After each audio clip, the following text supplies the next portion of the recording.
বন্ধুরা, আজকে আমরা জানব জীবের প্রকারভেদ ও ক্লেশ। সর্বপ্রথম আমরা জানব জীব কত প্রকারের। উত্তর হবে জীব ৩ প্রকারের। ১. নিত্যবদ্ধ। ২. নিত্যমুক্ত। ৩. বন্ধনমুক্ত।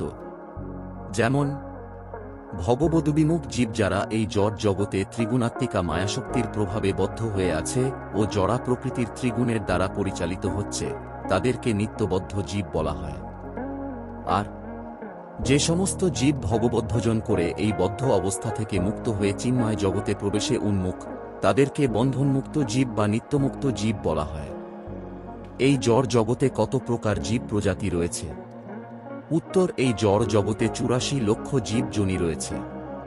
এদের মধ্যে কীটপতঙ্গ ১১ লক্ষ, জলচর ৯ লক্ষ, উদ্ভিদ ২০ লক্ষ, পশু ৩০ লক্ষ, পক্ষী ১০ লক্ষ এবং মানুষের মধ্যে রয়েছে ৪ লক্ষ প্রজাতি।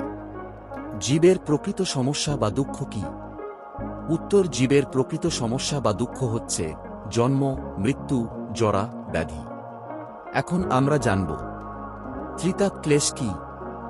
উত্তর: জড় জগতে অবস্থানকালে জীবাত্মা যে ৩ রকম অবশ্যম্ভাবী দুঃখ লাভ করে তাকে বলা হয় ত্রিতাপ ক্লেশ। সেগুলি হচ্ছে: ১. আধিভৌতিক ক্লেশ। ২. আধিদৈবিক ক্লেশ। ৩. আধ্যাত্মিক ক্লেশ।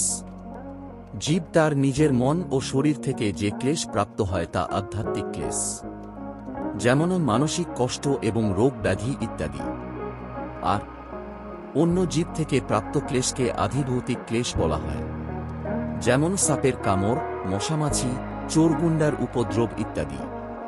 আর দৈবক্রমে অর্থাৎ দেবতাদের দ্বারা প্রদত্ত যে ক্লেশ, তাকে আধিদৈবিক ক্লেশ বলা হয়, যেমন অনাবৃষ্টি, ঝড়, বন্যা, ভূমিকম্প। তাই সর্বদা সকলে বলুন রাধে রাধে।